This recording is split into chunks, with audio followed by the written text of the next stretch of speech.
黃毓民議員第二輪3分鐘。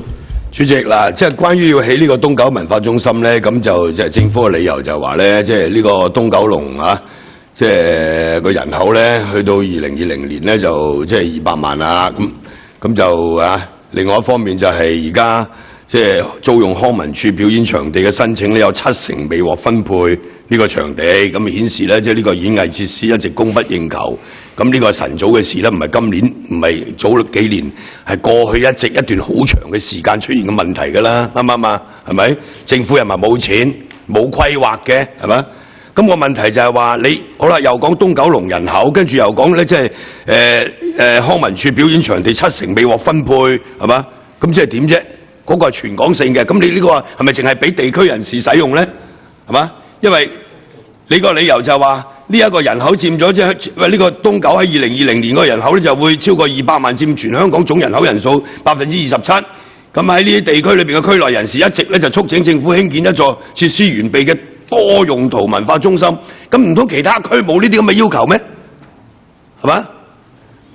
嗱，我想講嘅咧就係我又或者問下你啦嚇，所謂呢個文化活動咧，其實仲有一啲空間可以用嘅，就係嗰啲公共空間。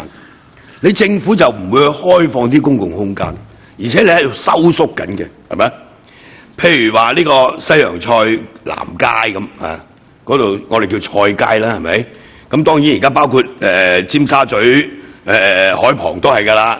咁啲大媽舞咧就同埋有啲維港夜景即影即有啊嗰啲咁就壓咗啲地方啦。咁但係政府如果你規劃嘅話咧，你可以開放呢啲咁嘅所謂公共空間，你可以俾啲即係比較規模細啲嘅有創意嘅嗰啲文化表演都有呢啲場地，唔使租添啦呢啲，啱唔啱啊？你嗰個公共開放空間你又唔開放係嘛？當然而家啲大媽舞就好離譜啦，係咪？咁啊有啲人去搞佢添啦，係咪？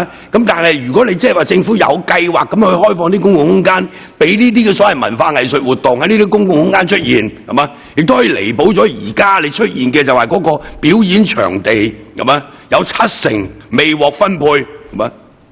可唔可以講翻呢個東九龍呢個項目？可唔可以講翻呢個東九龍呢個項目？而家咪講緊咯。你講緊去到你都冇留心聽書，好聽好清楚聽緊你講嘢。東九你都可以開放一啲公共空間嘅。咁我舉例咧，即係西九就有呢個菜街啦，嗰個空間一路收縮緊啦，係咪？即係你可以諗下利用呢一個計劃擴及啲公共空間咁解嘅啫。而家俾20秒時間去答啦，處長。呢個區呢個東九龍係俾本區嘅人用啊，定係點樣樣？你已經其實答過呢個問題㗎，不過你再答多次咯。係東九文化中心咧，我哋面向全港嘅，咁當然因為佢嘅地理位置咧，係更加便利東九龍嘅居民同埋團體嘅需要啦。咁亦都會地區人士如果辦藝術嘅活動咧，係都會有優先考慮。